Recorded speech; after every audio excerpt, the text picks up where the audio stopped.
시민단체의 정의와 시민단체의 내용에 대해서 한번 살펴보겠습니다. 시민단체는 Civil Society Organization, 그래서 우리가 흔히 말하는 사회적인 주장이나 요구를 개진하기 위해 모인 시민들의 자발적인 결사체를 말하고 NGO라고 하죠. 비정부 기구를 말합니다. 이런 시민사회 조직, 이런 시민사회는 사회 각 분야에서 사회적인 중대 사안에 대해서 의견을 개진하고 정부나 기업의 활동을 지속적으로 감시하고 그 결과에 대한 평가를 공론장에서 개진하고 투명성, 공정성, 객관성을 담보한 시민운동은 생명과도 같은데 우리나라에도 이미 시민운동단체들이 변질되고 타락해서 국민들로부터 지탄을 받고 있는 경우가 많습니다. 제가 이런 내용을 쭉 살펴볼 때 또 어느 분이 저한테 제보를 주셔서 또 살펴보고 제가 구입한 내용에 보니까 리얼 유토피아라는 책이 있습니다. 에리 올린 라이트라고 하는 위스콘신 주립대학의 이분이 교수였는데 사회학자이면서 마르크스주의자예요. 그러니까 오늘날 문화 막시즘은 겉은 문화를 포장하고 있고 나름대로의 학문적인 주장을 피는데 배경은 밑바닥에 흐르는 것은 막시즘입니다. 이런 분들 여기 다양한 모델이 있는데 그 중에서 핵심이 우리나라 소위 사회주의를 꿈꾸는 사람들이 이 모델을 갖고 가고 있기 때문에 우리가 유념해야 되고 우리도 이러한 내용을 알고 있어야 됩니다. 그래서 시민사회는 굉장히 큰 힘이 돼버렸어요. 마치 권력기관화되는 경우가 있어요. 그런데 저들의 모델에 의하면 시민사회와 사회 권력이 한 권력축이고 경제 권력이 있고 국가 권력이 있는데 이 세 개의 권력이 어떻게 힘이 작동하느냐에 따라서 형태가 바뀌는데 오늘 우리나라에서 진보적인 시각을 갖고 있는 분들의 이런 시각에서 보면 참여사회주의 모델을 채용하고 있다고 합니다. 그들은 시민사회가 직접적으로 경제 영역, 자원의 배분, 생산, 분배를 통제하거나 국가 권력을 이용해서 통제하려고 하는 그러한 흐름을 갖고 가고 있어요. 그러니까 지난 정부에서 이런 국가 권력을 통해서 나름대로 원하는 이념으로 편향된 정책을 편 것, 또 거기에는 우리가 우려하는 젠더주의 정책, 동성애 옹호 정책도 있기 때문에 상당히 우려했었지 않습니까? 이런 흐름이 있다는 것을 우리가 기본적으로 좀 어느 정도 파악하고 알고 있는 것이 중요하다. 제가 말씀드려서 그런 생각에서 한번 간단히 소개하고 이 내용만 갖고 강의해도 한참 오래 걸리겠지만 넘어가겠습니다. 이제부터 이제 제가 차분하게 우리 많은 방송 시청자들과 함께 제가 이렇게 현장에서 많이 싸우면서 또 제가 싸운다는 표현을 자꾸 쓰는데 저는 사람과 싸우는 게 아닙니다. 잘못된 제도와 잘못된 정책을 펴는 이념과 싸우는 겁니다. 저는 사람을 절대 미워하지 않습니다. 그래서 시민단체 활동을 하는 데 있어서 제가 시민단체를 하나씩 새롭게 필요에 의해서 결성이 된 그런 것은 제가 원해서가 된 게 아니라 필요에 의해서 하다 보니까 인권단체가 필요했고 동성애 반대운동뿐이 아니라 또 우리 국민 전체의 인권이 침해되는 문제를 또 다뤄야 되고 종합적인 판단에 의해서 국민주권 행동이라든가 그런 단체, 자유인권 실천 국민행동뿐이 아니라 우리 아동을 위한 원가정인권 보호연대든가 이런 다양한 것을 제가 추가로 계속 시민단체를 결성하면서 함께 이런 시민운동을 하고 있는데요. 일단은 우리가 우리의 목표를 달성하고 또 우리의 주장을 펴기 위해서는 시민단체가 등록을 해서 임의단체로 비영리 단체로라도 등록을 해서 법적 보호를 받아야 됩니다. 그래서 집회를 하는 경우는 1인 시 집회 신고하지 않아도 1인 시 할 수 있습니다. 그러나 만약 어떤 불상사가 발생할 경우 또 우리가 1인 시 하면서 확성기를 사용하고 앰프를 쓸 경우에는 신고가 들어옵니다. 경찰이 출동하는데 집회 신고를 했냐고 묻습니다. 그래서 1인 시위를 하더라도 집회 신고를 하는 것이 유리한 면이 있어서 집회 신고를 하면서 하고 있습니다. 10명 미만, 11명, 100명. 사실 이 정도 규모는 기자회견 형식으로 그냥 해도 상관이 없습니다. 그래서 집회 신고하지도 않고 그냥 긴박할 경우에는 시민 운동의 차원에서 기자회견의 형식으로 가는 것도 되고요. 그러나 이러한 인원이 1000명 이상 될 때는 우리가 반드시 집회 신고를 해야 되고 10,000명 단위 거리 통제, 거리 행정까지 갈 경우에 1000명 이상부터 마찬가지죠. 반드시 사전 경찰과 조율을 해야 되기 때문에 그 부분을 미리 거리 행진 코스까지 사전에 등록을 해야 되는 상황이죠. 1만 명 이상의 집회, 우리가 국민대회 또 5.15 여의도 앞에 수기총에서 했던 그러한 대회는 반드시 이런 것이 집회 신고를 하면서 진행이 돼야 된다. 경찰이 협조적인 경우도 있지만 어떤 때는 비협조적인 부분도 있기 때문에 때때로는 강하게 우리의 주장을 또 펼 필요가 있다. 이런 말씀을 드리고요. 이런 투쟁 방법은 수도 없는데 자, 이러한 내용을 하나씩 좀 살펴보겠습니다. 자, 이제 현장 투쟁 활동 SNS를 비롯해서 아동인권까지 제가 쭉 한번 제가 관여한 부분, 이거 말고도 더 있는데 제가 20가지로 추렸습니다. 자, 이런 부분을 좀 하나씩 제가 지금까지 싸운 내용을 같이 나누면서 정말 우리가 싸우는 영역이 좁은 영역이 아니고 굉장히 넓은 영역이다. 저 중에 한 분야만 갖고 우리가 싸우더라도 굉장히 많은 인원이 또 시간과 노력이 필요한데 이제 그렇지 않은 경우는 우리가 상당히 어려움에 처해서 사실 저 한 분야 파트별로 많은 운동가들이 필요하고 또 전문가들이 필요하기 때문에 더 많이 우리가 새로운 뉴페이스를 양성해야 된다고 보고 있습니다. 첫 번째로 제가 SNS 활동을 하고 있는데요. 소셜 네트워크 서비스라고 해서 사실은 SNS는 1인 미디어 역할을 합니다. 그래서 1인 미디어는 언론에 보도 안 되더라도 제가 페이스북에 글을 올리면 언론사 기자들, 일반 언론사 기자들도 제가 쓴 포스팅을 기사화시키는 경우도 있는데요. 아무튼 가장 효과적인 것이 지금까지 페이스북이었어요. 또 지금도 아직도 유효합니다. 그런데 페이스북이 계속 제가 활동하는 것을 커뮤니티 규정 위반으로 계속 제재를 가하고 있어요. 저는 계정이 완전 삭제는 안 됐지만 계정이 중지되고 한 달 동안 활동 못하게 하고 제가 엄청나게 불이익을 당하면서 제가 많을 때는 하루에 10개, 20개 막 이상 포스팅을 하고 막 그룹에다 수십 개 그룹에도 뿌리니까 지금은 제가 줄여서 14개 그룹으로만 공유하고 있는데 반동성의 기독심의연대 페이스북이 우리 동성애 반대운동 진영에서 가장 큰 그룹인데 한 6천 명이 넘는 그룹 멤버가 있어요.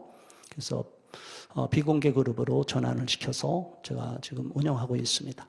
자, 페이스북에서 가장 안타까운 건 뭐냐? 강남역 가까운 쪽에 강남에 페이스북 코리아가 있는데 역산역 쪽이죠. 이 페이스북 코리아가 일방적으로 많이 삭제하고 그래서 저희가 한효관 권사연 대표님과 함께 또 몇 시민단체들이 모여서 2016년도에 처음으로 우리가 페이스북 본사 한국지사 앞에 가서 강력하게 규탄하고 꼭대기층 거기 입주한 건물층 로비까지 올라갔어요. 지금은 모든 건물이 다 이제 전자장치로 다 차단되기 때문에 올라갈 수 없는데 그 당시에 올라갈 수 있어서 복도에서까지 강력하게 규탄해서 원상복구시키도록 해서 원상복구가 됐어요. 그런데도 그 이후로 수시로 제 포스팅은 차단되고 최근에는 자료를 찾기 위해서 예전에는 쭉 자료를 훑어보면 제가 올렸던 모든 포스팅이 살아있었는데 최근에 올해 올린 것 중에 한 달째가 통째로 날아간 상황. 이 한 달 정도의 제가 올린 그 포스팅은 굉장히 양이 많습니다. 근데 한 달이란 기간 그 외에도 또 수시로 또 다른 제목으로 치면 검색이 되는데 아예 안 되는 경우가 있어요. 이런 페이스북이 자신들의 정치적인 어젠다를 설정하기 위해서 끊임없이 LGBT 우호적인 시각을 갖고 있어요. 그래서 LGBT 운동, 동성애를 반대하는 저와 같은 사람들은 저들에겐 적이 돼서 끊임없이 차단하고 있고 페이스북 규탄을 다시 한번 그 기자회견을 해야 되지 않을까. 지금 최근에 페이스북이 유저들의 모든 회원들의 그것을 자기들 영리 목적으로 불법적으로 사용해서 유럽을 비롯해서 우리나라에서 과징금을 물었어요.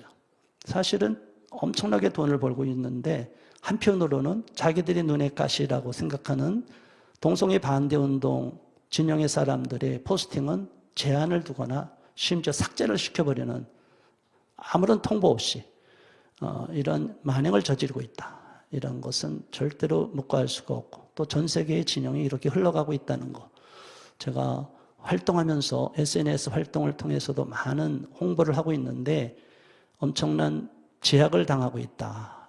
정말 안타까운 현실이라는 걸 아시고 이 방송을 보시는 분들은 제 활동이 위축되지 않도록 계속 기도해 주시고 성원해 주시기를 바랍니다.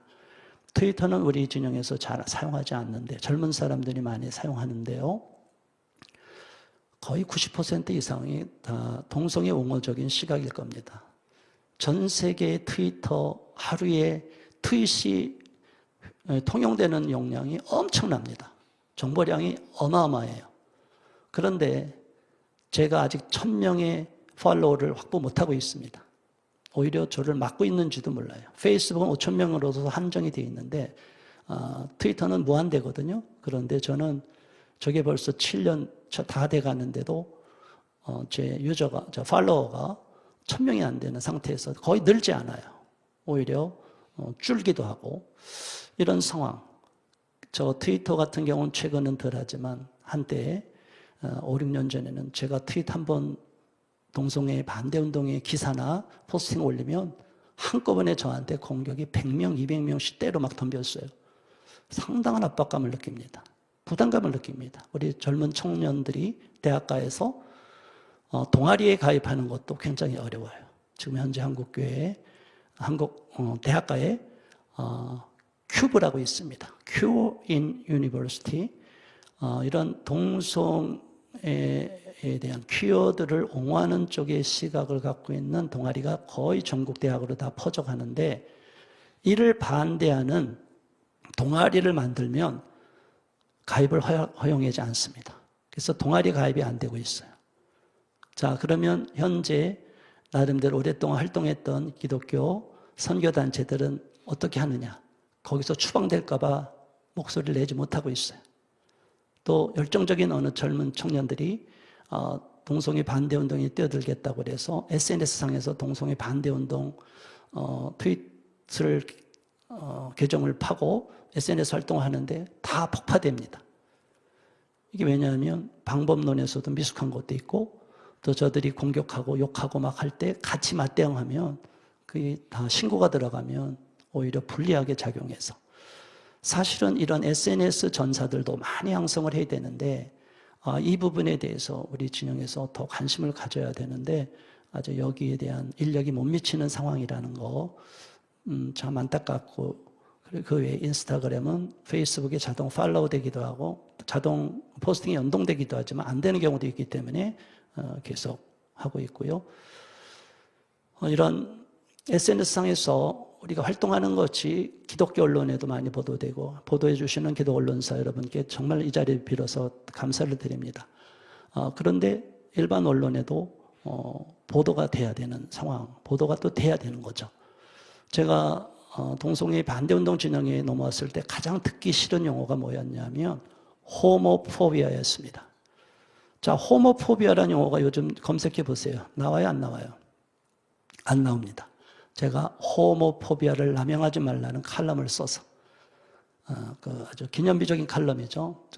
지난번에 우리가 얘기한 앤드루 마이클 설리반이 동성결혼으로 들어오지 않은 칼럼처럼 제가 동성애 반대운동이든 친동성애 운동이든 그 스펙트럼이 너무나 넓고 외래어를 국내 외래어의 차용 사전의 의미 또 사용법 뭐 여러 가지 전문적인 용어 사연전에서 미숙하고 잘못된 시각에서 극단적으로 포비아라는 것은 심각한 증인데 왜 아무리 여기다가 레이밍이라고 그래요. 프레임을 씌웠느냐. 그래서 제가 강력하게 물론 논리적이죠. 논리적인 글이지만 강력한 메시지를 담은 글을 올렸기 때문에 그 이후로 호모포비아라는 용어가 사라졌습니다.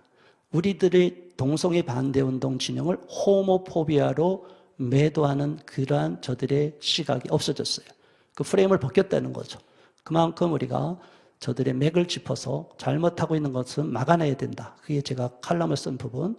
또 홍석천 씨에 대해서 안타까워서 공개 편지까지 쓴 것을 저쪽에 동성애 진영 언론들을 다 이렇게 심지어 노동자 신문에까지 기사가 실렸던 적이 있고 지금도 아직 포스팅은 기사는 살아 있어요. 저는 그랬습니다. 홍석천 씨가 안타까운 마음이 있는 거죠. 저는 누구를 혐오하지 않는다고 그랬지 않습니까? 홍석천 씨 언제든지 만나서 대화하고 싶다. 그분들이 어느 누가 뭐라 그래도 그냥 돌 던지는 시각이 아니라 그 잘못된 흐름에 언제까지 갈 것인가.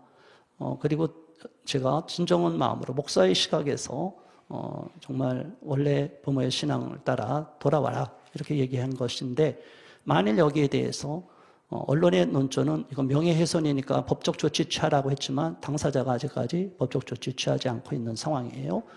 저는 그러나 차별금지법이나 평등법이 통과되면 바로 이런 부분이 다 제가 법적 처벌 대상이 된다는 거 안타까운 일이죠. 그래서 저는 목숨을 걸고 싸우고 있는 상황입니다.